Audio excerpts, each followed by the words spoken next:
السلام علیکم. پہلے یہ انجینئر صاحب کی ویڈیو دیکھ کے پھر بات کرتے ہیں. بہت زبردست ویڈیو ہے, چلیے دیکھتے ہیں. اب کچھ احکام و مسائل وضو سے ریلیٹڈ,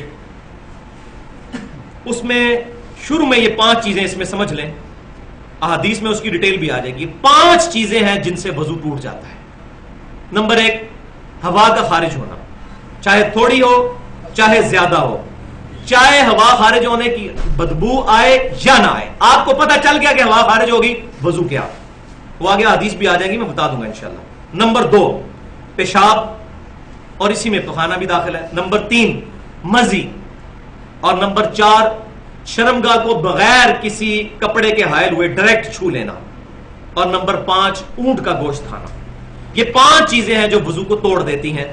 اور اب ڈیٹیل کے ساتھ احادیث اس کی ثبوت میں پیش کر دیتا ہوں. صحیح بخاری اور مسلم کی متفق علیہ حدیث ہے کہ آپ صلی اللہ علیہ وسلم نے فرمایا, جس کا وضو ٹوٹ جائے جب تک وہ وضو نہ کر لے اس وقت تک اللہ تعالیٰ اس کی نماز قبول نہیں کرتا. تو نماز کی چابی جو ہے یہ وضو ہے. نمبر 2 حدیث صحیح بخاری اور مسلم کی متفق علیہ حدیث ہے. سیدنا علی کہتے ہیں رضی اللہ تعالیٰ عنہ کہ مجھے کثرت سے مزی آیا کرتی تھی. یہ مزی, منی, ودی, یہ ڈیٹیل میں انشاءاللہ اگلی دفعہ غسل کے کانٹیکسٹ میں بتاؤں گا. فی الوقت یہی سمجھ لیں کہ غلبہ شہوت کی وجہ سے جو منی کے علاوہ جو قطرات نکلتے ہیں شروع میں, جو شفاف ہوتے ہیں, بلغم کی طرح شکل کے نہیں ہوتے, اس کو مزی کہتے ہیں. اس سے صرف وضو ٹوٹتا ہے, غسل اس سے واجب نہیں ہوتا.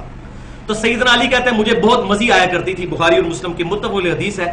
اور میں اس بات سے شرم محسوس کرتا تھا کہ میں حضور سے یہ مسئلہ پوچھوں, کیونکہ آپ میرے سسر تھے. تو میں نے سیدنا مقداد رضی اللہ تعالیٰ عنہ سے کہا کہ آپ مسئلہ پوچھ لیں میرے لیے. تو سیدنا مقداد نے جب آپ صلی اللہ علیہ وسلم نے مسئلہ پوچھا تو آپ صلی اللہ علیہ وسلم نے فرمایا کہ علی سے کہو کہ جب مزی آئے تو شرمگاہ کو دھو کر وضو کر لیا کرے, غسل کی حاجت نہیں ہے اس میں. تیسری حدیث صحیح مسلم میں ہے, یہ کریٹیکل حدیث, کہ آپ صلی اللہ علیہ وسلم نے فرمایا جب بھی تم میں سے کوئی شخص اپنے پیٹ میں گڑبڑ محسوس کرے اور معاملہ اس کے لیے مشتبہ ہو جائے, ایمبیگوس ہو جائے, یعنی بعض اوقات پیٹ میں بھی گڑ گڑ شروع ہو جاتی ہے, ہوا نہیں خارج ہو رہی ہوتی پیٹ کے اندر, تو معاملہ مشتبہ ہو جائے تو وہ اس وقت تک مسجد سے باہر نہ نکلے وضو کرنے کے لیے, یعنی نماز میں ہے اور وہ باہر نہ نکلے جب تک کہ آواز یا بدبو نہ سونگھ لے. تو یہ معاملہ ہے مریض کے لیے جس کے پیٹ کے اندر گڑ گڑ ہو رہی ہے. ظاہر ہے اس سے تو وضو ٹوٹتا بھی نہیں ہے, اس کے لیے ہے کہ جب تک یہ معاملہ ہونا ہو جائے. اور یہ ٹیکنیکلی بات ہے کہ جب کسی کا پیٹ خراب ہو اور اس طرح گڑ گڑ ہو رہی ہو, اس وقت جو ہوا خارج ہوتی ہے اس کی بدبو بھی ہوتی ہے. عام حالت میں اگر کسی کو یہ یقین ہو گیا کہ میری ذرا سی ہوا بھی خارج ہوئی, چاہے بدبو آئی یا نہ آئی, آواز آئی یا نہ آئی, اس کا وضو ٹوٹ گیا, اب جان بوجھ کے پڑے گا تو نماز کی توہین ہے, دار اسلام سے خارج ہو جائے گا. تو یہ مسئلہ سمجھ لیں. لہٰذا یہ جو اہل بدعت اہل سنت پر اعتراض کرتے ہیں اصحاب الحدیث پر, کہ یہ کہتے ہیں جی آواز نہ آئے تو اس وقت تک وضو ہی نہیں ٹوٹتا, تو یہ نبی صلی اللہ علیہ وسلم کا فرمان ہے. ذرا ایمان کا اپنا خیر منائے, حضور صلی اللہ علیہ وسلم کی حدیث کا مذاق نہ اڑائے. یہ کس کانٹیکسٹ میں وہ سمجھے, یہ بیمار بندے کے لیے جس کے لیے معاملہ ایمبیگوس ہو جائے. اور ظاہر پیٹ کے اندر جو پٹاخے چھوٹ رہے ہیں یا پیٹ کے اندر جو گڑ گڑ ہو رہی ہے اس کی وجہ سے وضو تو نہیں ٹوٹتا. یہ بات تو بالکل کلیئر کٹ ہے. یہ مسئلہ میں نے ضروری بتانا تھا. چوتھی حدیث صحیح مسلم میں کہ نبی صلی اللہ علیہ وسلم نے پوچھا گیا کہ جب ہم بکری کا گوشت کھاتے ہیں اس کے بعد وضو کیا کریں, تو آپ صلی اللہ علیہ وسلم نے فرمایا کہ تمہاری مرضی ہے, کر لو تب بھی ٹھیک, نہ کرو تب بھی ٹھیک, یعنی وضو نہیں ٹوٹتا. اور پھر پوچھا گیا کہ بتائیے اگر ہم اونٹ کا گوشت کھا لیں, تو فرمایا اونٹ کا گوشت کھاؤ تو وضو کر لیا کرو. یہ اللہ تعالیٰ کی طرف سے حکم ہے, اس کی دلیل کوئی ہو یا نہ ہو, اللہ کی طرف سے حکم ہے. 5ویں حدیث جامعہ ترمذی, سنن ابی داؤد اور سنن نسائی اور سنن ابن ماجہ میں ہے کہ آپ صلی اللہ علیہ وسلم نے فرمایا جو شخص بھی اپنی شرمگاہ کو چھو لے تو پھر اپنے وضو کو دوبارہ کرے, اس کا وضو ٹوٹ گیا. لہذا وہ جو سنن ابی داؤد کے اندر حدیث ہے وہ بھی حدیث صحیح ہے کہ نبی صلی اللہ علیہ وسلم سے جب پوچھا گیا کہ اگر کوئی شخص اپنی شرمگاہ کو ہاتھ لگا لے تو کیا اس کا وضو ٹوٹ جائے گا, تو آپ صلی اللہ علیہ وسلم نے فرمایا کہ شرمگاہ بھی تمہارے جسم کا ایک ٹکڑا ہے, کوئی حرج نہیں اس میں. وہ حدیث منسوخ ہے محدثین کی نظر میں, اور یہ حدیث اس کو یہ ناسخ ہے اس کی, کہ جو بندہ شرمگاہ کو ہاتھ لگا لے. ویسے ٹیکنیکلی بھی یہ بات سمجھ آتی ہے کہ جو اتنی ایکسٹریم تک گیا ہوا ہے اس کو وضو کر لینا چاہیے دوبارہ. 6ٹھی حدیث صحیح ابن حبان میں اور سنن دارقطنی میں اور مسند امام شافعی میں آپ صلی اللہ علیہ وسلم نے فرمایا کہ اگر کوئی شخص اپنی شرمگاہ کو بغیر کسی کپڑے کے حائل ہوئے چھوئے تو وہ وضو کرے, اور اگر کپڑے کے ساتھ چھوئے تو پھر وضو کرنے کی حاجت نہیں. یعنی اگر کسی شخص نے کپڑے کے باہر سے ہی شرمگاہ کو ہاتھ لگا لیا تو اس کا وضو ٹوٹا نہیں ہے. پھر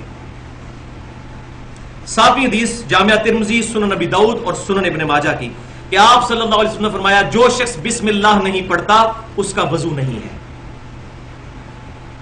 اس بات کو سمجھ لیں، اس حدیث پر کسی محدث نے یہ باب نہیں باندھا کہ بسم اللہ کے بغیر وضو نہیں ہوتا. یہ صرف افضلیت کے طور پر ہے.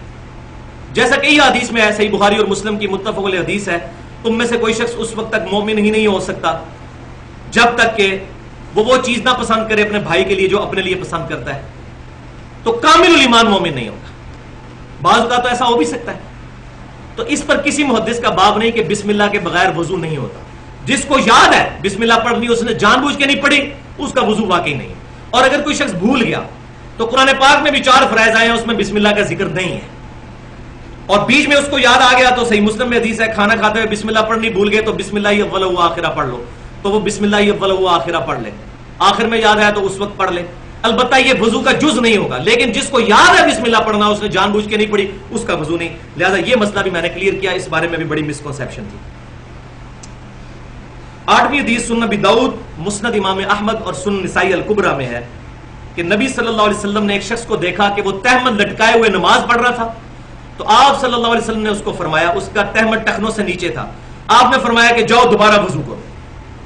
تو سیدنا ابو ہریرہ رضی اللہ تعالیٰ نے پوچھا یا رسول اللہ صلی اللہ علیہ وسلم، آپ نے اس کو دوبارہ وضو کرنے کا حکم کیوں دیا؟ تو آپ صلی اللہ علیہ وسلم نے فرمایا کہ بے شک اللہ تعالیٰ اس کی نماز قبول نہیں کرتا جس شخص کا کپڑا ٹخنوں سے نیچے لٹک رہا ہو، اس لیے میں نے اسے دوبارہ وضو کے لیے بھیجا. اس میں یہ الفاظ نہیں کہ وضو ٹوٹ جاتا ہے، یہ اصل میں آپ نے اس کو سزا دی تاکہ اس کو یہ بات یاد رہے تنبیہ کے طور پر. جیسے ٹیچر بھی کلاس میں کہتا ہے کہ اتنی دفعہ اٹھک بیٹھک کرو، یہ اٹھک بیٹھک اس سے کروائی کیونکہ کسی محدث نے یہ باب نہیں اس پر باندھا کہ ٹخنوں سے شلوار نیچے چلی جائے تو اس کا وضو ٹوٹ جاتا ہے. کسی سے ثابت نہیں، یہ میرا چیلنج ہے. تو ٹخنوں سے نیچے اگر کسی کی شلوار چلی گی وضو نہیں ٹوٹے گا اس کا. اگر ٹائم ہے تو اس کو وضو دوبارہ کروائیں، سنت پر عمل کریں تاکہ اس کو یاد رہے کہ وہ اپنی شلوار ٹخنوں سے اوپر رکھے. نماز کے علاوہ بھی سنت ہے لیکن وضو نہیں ٹوٹے گا اگر وہ اس وقت کر لیتا ہے. 9ویں حدیث سنن نبی داؤد کے اندر ہے کہ ایک انصاری صحابی رضی اللہ تعالیٰ عنہ پہرے پر نبی صلی اللہ علیہ وسلم کی طرف سے مختص کیے گئے. اسی دوران کافروں نے ان پر تیر برسانے شروع کیے. 3 تیر ان کو لگے اور ان کے جسم سے تیزی سے خون بہنے لگا، لیکن وہ نماز کی حالت میں تھے اس وقت. انہوں نے کہا رات کو جاگنا ہی ہے، چلو نماز ہی پڑھ لیں. ادھر والا صاحب تو نہیں تھا نا کہ جناب فلم ہی لگا کے بیٹھ جائیں. تو انہوں نے کہا نماز ہی پڑھ دوں، میں پہنا تو کرنا ہی ہے، جاگ تو رہا ہی ہوں، چلو اللہ کے لیے رات بھی گزر جائے گی. تو نماز پڑھنے کے دوران ان کو 3 تیر لگے. دوسرے ان کے ساتھی تیسرے تیر پر اٹھے اور انہوں نے پھر ان کو بھگا دیا جو دشمن تھے. تو لیکن نماز مکمل کر کے انہوں نے سلام پھیرا تو اس مہاجر صحابی نے اس انصاری صحابی سے پوچھا آپ مجھے جگا لیتے اور آپ نے نماز کیوں نہیں توڑی؟ تو انہوں نے کہا کہ میں نے سورت مکمل کر کے نماز توڑی کیونکہ میں نے یہ ارادہ کیا کہ سورت اب میں نے شروع کی ہے تو یہ بڑی غیر اخلاقی بات ہے کہ میں اس کو مکمل کیے بغیر ہی نماز توڑ دوں. تو میں نے نماز مکمل کی، وہ سورت مکمل کی. تو اس حدیث سے یہ بات پتہ چلی کہ خون نکلنے سے وضو نہیں ٹوٹتا. صرف امام ابو حنیفہ رحمۃ اللہ علیہ اس مسئلے میں منفرد ہے، باقی پوری امت کا اتفاق ہے. اور امام بخاری نے بھی چیپٹر باندھا ہے کہ خون نکلنے سے وضو نہیں ٹوٹتا. اور نہ خون ناپاک ہے، حیض کا خون ناپاک ہے. عام خون جو ہمارا جسم سے نکلتا ہے یہ ناپاک نہیں، اس کو کھانا حرام ہے، پینا حرام ہے، خود یہ ناپاک نہیں ہے. تو لہذا خون نکلنے سے بھی وضو نہیں ٹوٹے گا. 10ویں حدیث صحیح مسلم میں ہے، یہ بہت امپورٹنٹ حدیث ہے. صحابہ کرام کہتے ہیں کہ بعض اوقات عشاء کی نماز کے انتظار میں صحابہ کرام علیہ رضوان کو اونگ آ جاتی تھی، حتیٰ کہ ان کے سر جھک جاتے تھے، لیکن وہ نماز کے لیے وضو دوبارہ نہیں کرتے تھے، اسی وضو سے نماز پڑھتے تھے. تو اس بات سے یہ پتا چلا کہ اگر بیٹھے بیٹھے اونگ آئے یوں ایسے اور انسان بیٹھا ہوا ہے تو اس کا وضو نہیں ٹوٹے گا. لیکن اگر غافل ہو کر لیٹا ہوا ہے اور خراٹے مار رہا ہے تو اس کا وضو بھی ٹوٹ جائے گا. یہ اونگنے کے لیے ہے جس میں انسان کو ہلکی ہلکی، جس کو پنجابی جیسی کہنے ہیں جاگو میٹی جدو بندہ ہوتا ہے، پتہ چل رہا ہوتا ہے ارد گرد کی ہلکی ہلکی آوازیں بھی آ رہی ہوتی ہیں اور ہلکی، جیسے کہ رمضان شریف میں سحری کھانے کے بعد بڑی میٹھی نیند آتی ہے، یہ وہ والی اونگ ہے، اس میں وضو نہیں ٹوٹے گا. الحمدللہ یہ صحیح مسلم کی حدیث. اور یہاں یہ بات بھی یاد رکھیں، اکثر لوگ پوچھتے ہیں سگریٹ پینے سے، گالی دینے سے، غیبت کرنے سے کسی چیز سے وضو نہیں ٹوٹتا. البتہ اس کی روحانیت ضرور متاثر ہوتی ہے، آپ دوبارہ بے شک وضو کر لیں. وضو ان چیزوں سے نہیں ٹوٹے گا، وضو انہی چیزوں سے ٹوٹے گا جو میں نے بتا دی. 11ویں حدیث سنن نبی داؤد میں ہے کہ نبی صلی اللہ علیہ وسلم نے فرمایا جب تم میں سے کسی کا وضو ٹوٹ جائے نماز کی حالت میں جماعت میں کھڑا ہے تو اپنے منہ پر یوں ہاتھ رکھ کر صف سے باہر نکل گئے. تاکہ اس کا پردہ بھی رہ جائے, دیکھنے والے یہ سمجھے شاید اس کو نکسیر یا کیا آ گئی ہے. تو مسلمان کا پردہ نبی صلی اللہ علیہ وسلم نے رکھا اور اس طریقے سے طریقہ بتایا. 12ویں حدیث صحیح بخاری میں ہے کہ نبی صلی اللہ علیہ وسلم غزوہ خیبر کے موقع پر آپ صلی اللہ علیہ وسلم نے عصر کی نماز پڑھائی. اس کے بعد آپ صلی اللہ علیہ وسلم کو ستو پیش کیے گئے. ستو پینے کے بعد آپ صلی اللہ علیہ وسلم نے اسی وضو سے مغرب کی نماز پڑھائی. تو آپ صلی اللہ علیہ وسلم نے اپنے عمل سے یہ ثابت کر دیا کہ وہ حکم منسوخ ہو گیا کہ ہر نماز کے لیے الگ وضو کرنا ہے. تو غزوہ خیبر کے موقع پر آپ صلی اللہ علیہ وسلم نے ایک وضو سے متعدد نمازیں پڑھائی.